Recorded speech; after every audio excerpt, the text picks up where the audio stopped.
guys, in today's video, the day you guys see this, it will be 1 year with the Charger. It'll be exactly 1 year and just about 12,000 miles of ownership with the car. I'm at like 11.8 right now, so almost 12,000 miles with the Charger. So in this video, I just want to give you guys kind of like an owner's review of a 2019 Charger RT Plus and also answer your guys' questions. I've posted up on Instagram, ask me, you know, any type of like ownership questions about the Charger, and I got about 11 comments or so. So if you haven't already, follow me on Instagram. If you guys want to be in possible future videos, definitely go follow on Instagram at the O2 Cummins Ram. I'll get to those questions here in a little bit. Going over the Charger, as you guys know, there hasn't been too many videos on it lately. And the reason why is pretty much because I've kind of done with it. I've kind of done everything I've wanted to do. I got the wheels and tires, blacked out all the emblems on the side markers, the tail lights, window tint. The exhaust sounds amazing, as you'll see. I'll post, I got a bunch of driving clips I'll put at the end of the video of just pure exhaust sound. I mean, it's just an amazing sounding exhaust. But I mean, if you come back here, you know, all the badges back there removed and stuff like that. I got it right now exactly pretty much how I want it. Like, you know, interior, nothing really changed much in there. Pretty much, you know, all the same, pretty factory. You know, got the nice little pro clip there, some floor mats, and, you know, a dash mat. But other than that, really nothing too much different in here. You know, as far as under the hood, you know, we did the cold air intake, but really there's nothing more I really want to get into without kind of going that next step. Kind of a build update on it. Like, you know, I'm kind of done with it. Like, it's the perfect daily driver. I love the car. You know, I drive it to work almost every day.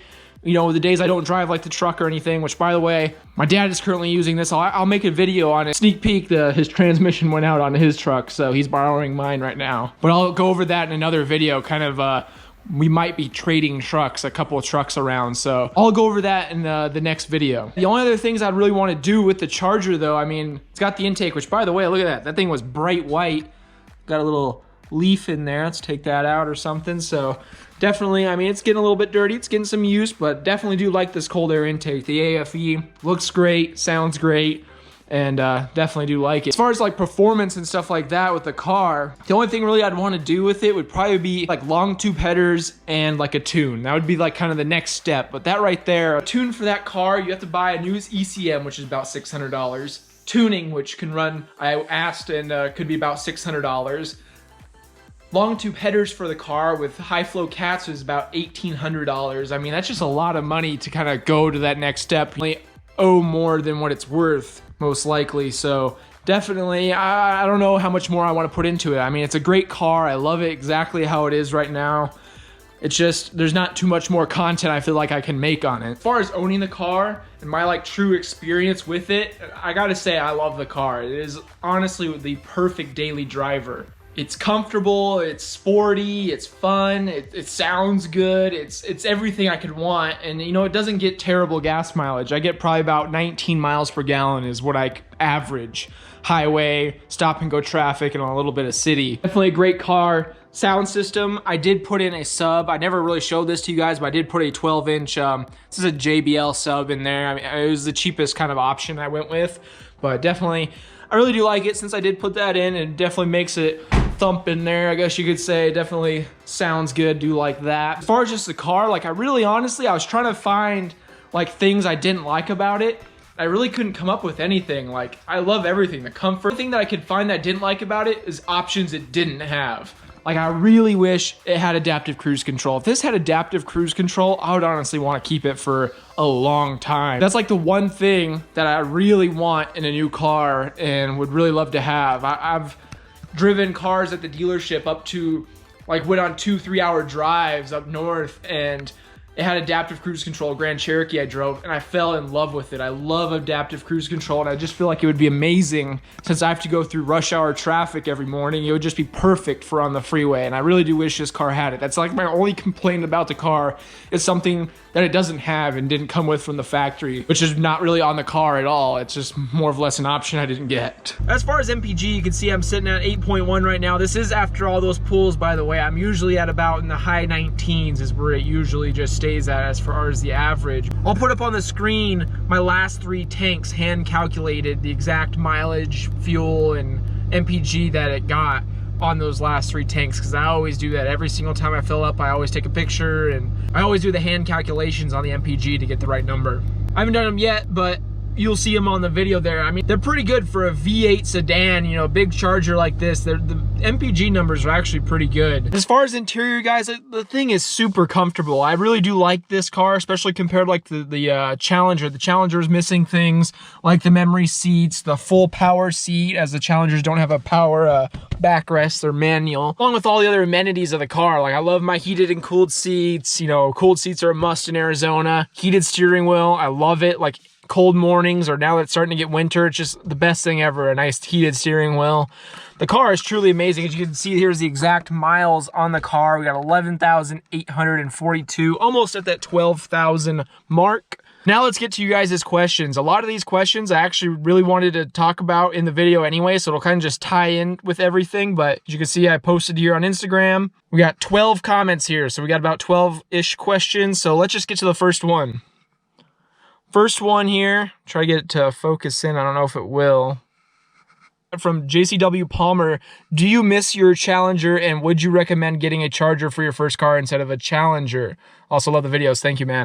I do miss the Challenger. I love the styling of it. I will say, compared to between the Charger and the Challenger definitely has a lot better, a lot cooler styling, I would say.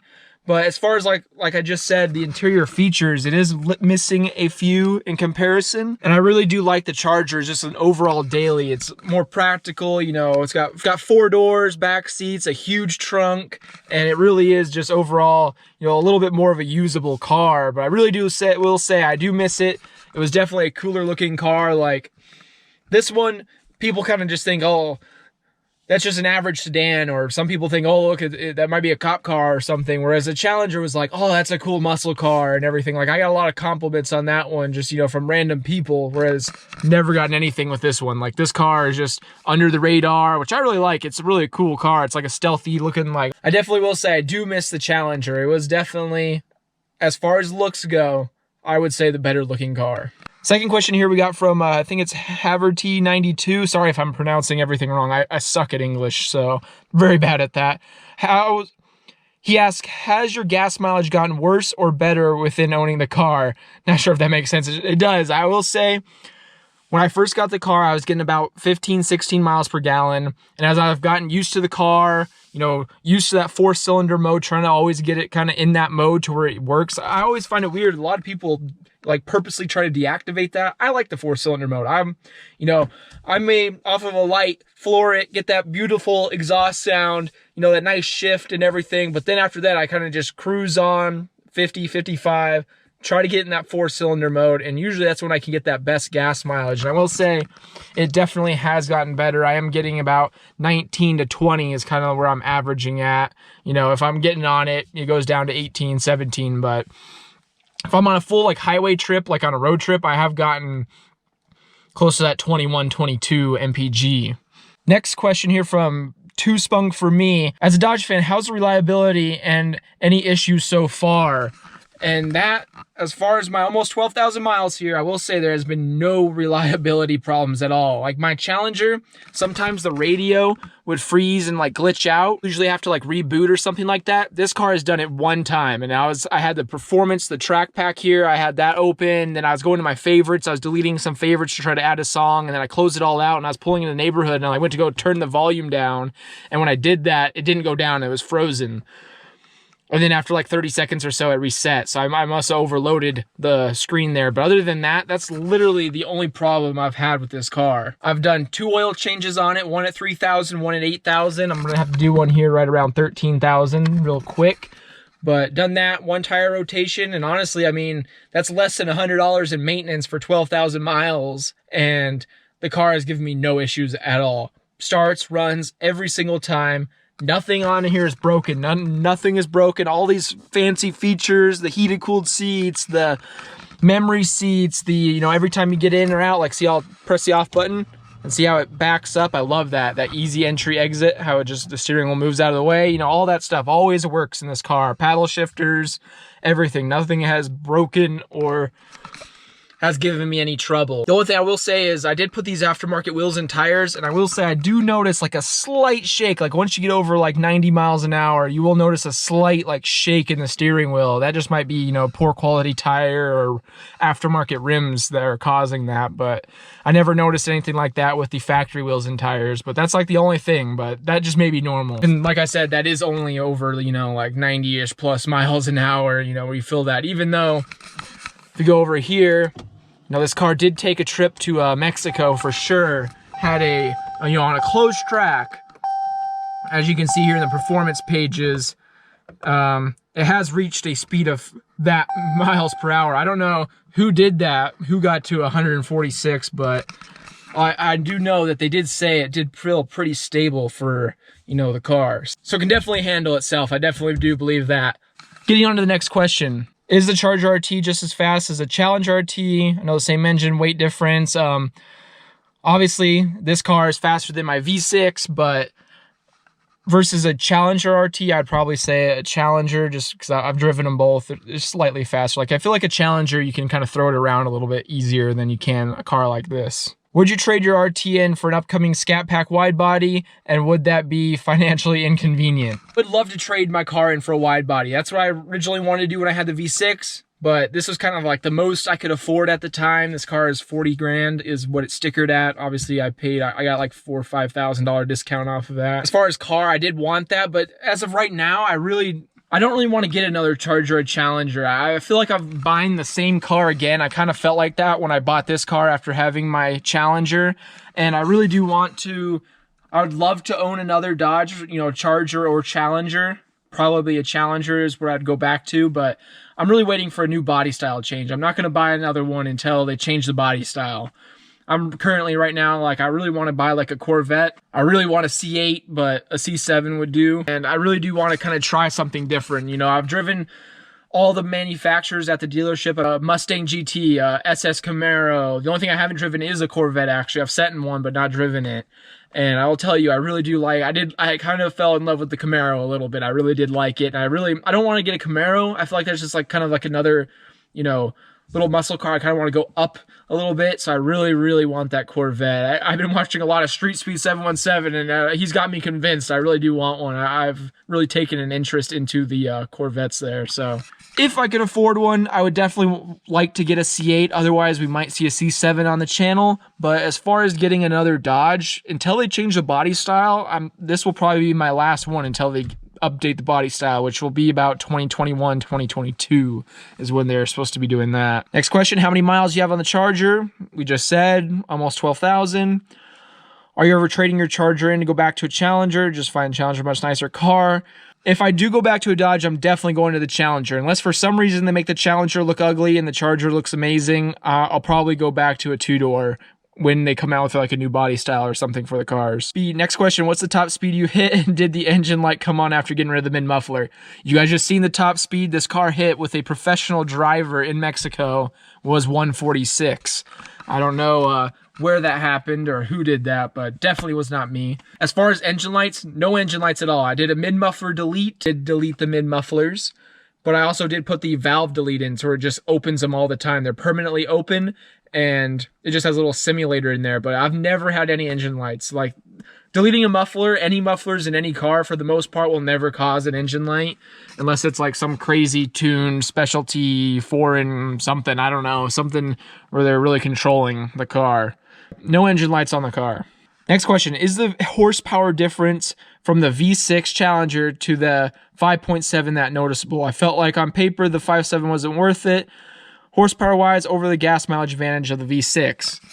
Now, I will say, you will take a gas mileage hit, obviously, going to this. I was getting almost 400 miles of range with my V6, and the Challenger and Charger have the same 18.5-gallon tank, and this one I get just a little over 300 miles. So you definitely do lose gas mileage going up to a Hemi.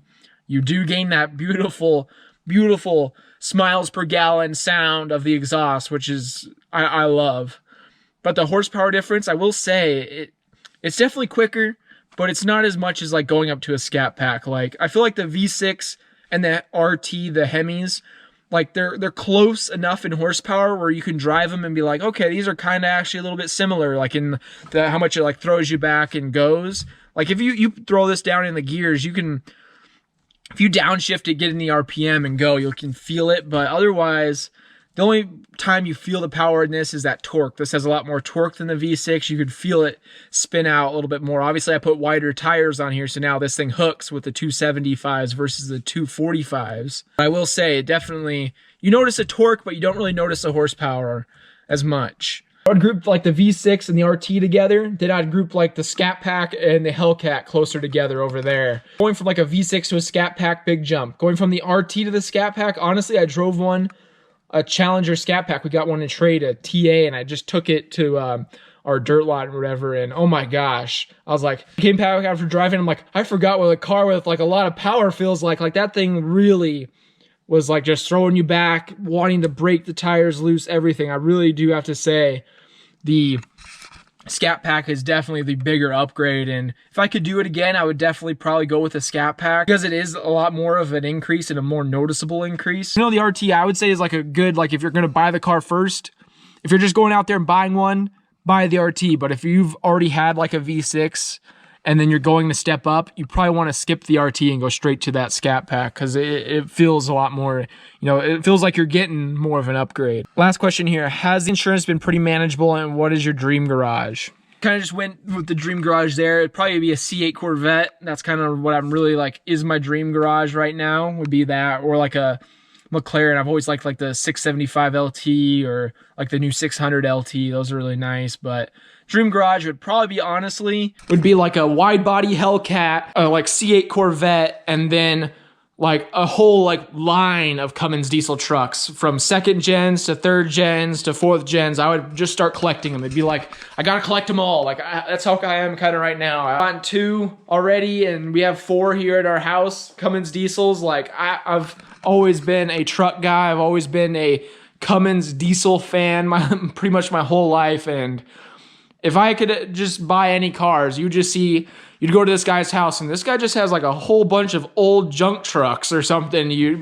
I would just have a whole line of them. I'd buy every 2nd gen I could see. I would just have them all. I would collect them all. I would really like, you know, a nice 4th gen, 5th gen, all of them. Pretty much my dream garage. You know, I'm not gonna go out and buy Lamborghinis and a whole bunch of other things. I would have a whole inventory of Cummins diesel trucks and all sorts of configurations. As far as insurance on this car, for me, I am on my parents' plan. I'm lucky enough to be able to be on their plan, so I just pay them the money for my cars, so it does help lower my insurance cost by quite a bit. But for this car right here and my red truck that I just bought, the 2001, the $2,800 Cummins as you guys know it, for those two together, I pay $380 a month. That's how much it adds to my parents' insurance bill having those 2 vehicles. And right now, because my dad is using this, he's paying the insurance on it. Since he's borrowing my truck, I am not gonna be paying the insurance on it right now. So that's why I'm paying the insurance on the red one.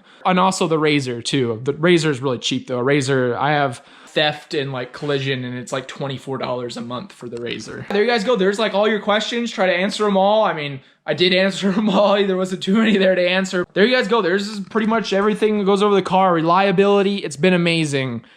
You know, comfort, drivability, perfect. It's the perfect daily driver. That's why you guys haven't been seeing many videos of it. I'm literally just daily driving the car. I know it's not too exciting, but it's just a perfect car. I got it exactly how I like it. I really do enjoy it, and I plan on keeping it for probably until like the C8 Corvettes are out. You know, you're not having to pay like sticker for a C8 Corvette, you know, once they kind of have like maybe some discounts on them or something like that. So probably not till like next summer or probably end of next year. It's probably what I plan on keeping this car. Probably hit 20,000 plus miles on it. Who knows? Maybe we'll make another one of these videos next year and I'll be like, oh my gosh, the whole car fell apart. Or what I probably think is going to happen, it's going to be perfectly fine. I mean, the car's great. I will say though, like I try to keep my car nice. It's always clean, always, you know, I don't like purposely destroy it, but I will say I do not drive it easy. First 12,000 miles on that car were not sitting there grandpa slow, taking off from the light. I can probably count on my hand how many times I took it off easy from a light versus going, you know, almost full throttle, hearing that beautiful exhaust note, and definitely having fun in the car. This Charger has definitely seen a lot of accelerations in its lifetime. With that being said, you guys, I mean, there it is. There's kind of like my owner's review. The car has been perfect. There's nothing that I can find that I don't like about it, except for things it doesn't have from the factory, things I didn't mean. If it had the adaptive cruise control, this would be the perfect car. It'd be the perfect daily, and there's nothing wrong with it. This car right here is honestly perfect. There's nothing that I've found that's like, oh, that's poor build quality. Like the interior on the car, like there's no hard plastics anywhere except for, you know, like down on the bottom where you kind of want it. Like everything is like a soft leather everywhere. Like the build quality in the car, like look at the seats here. It's got the nice, all the seats are this nice suede right here. That's got the leather on the sides. You can see it's just wearing a little bit right there, but really like the build quality of the car, like everything, you know, feels nice. Everything shuts perfect. There's no like squeaks. There's no rattles. There's no none of that. The car is just smooth, perfect, drive straight, and goes. It is honestly exactly what a new car should be and exactly what you'd expect from like, you know, top-notch quality, you know, coming, and you wouldn't really expect that from like a Dodge from the old days, but I will say ever since Fiat and Chrysler merged together, they really changed up their game. These cars are honestly really nice quality. Like they're just honestly great cars. They make a good car now, and there's nothing I can really say bad about it. I mean, the steering wheel is nice and soft leather. Like, it's funny. I see BMWs, Mercedes getting traded in at the Ram dealership, and they're buying limited Ram 1500s.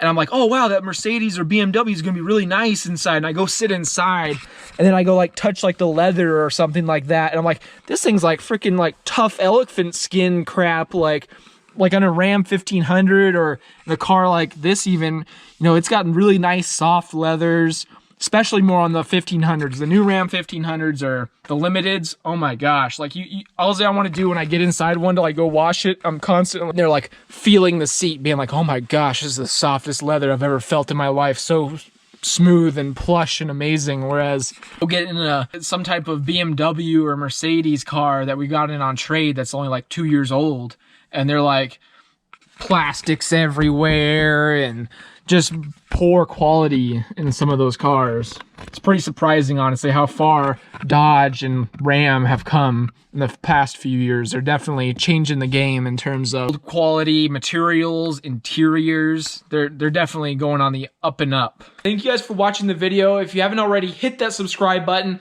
Like the video if you enjoyed the 2019 Charger we got over here. If you enjoyed any of the content from it. And I hope you guys stick around for the exhaust clips at the end here. I got a whole bunch of driving with the car. It just sounds perfect. So thank you guys for watching, and I'll see you guys in the next video. Definitely be talking on why this truck is here and possibly trading my truck for 2 of my dad's trucks. So we might be doing something like that in the future.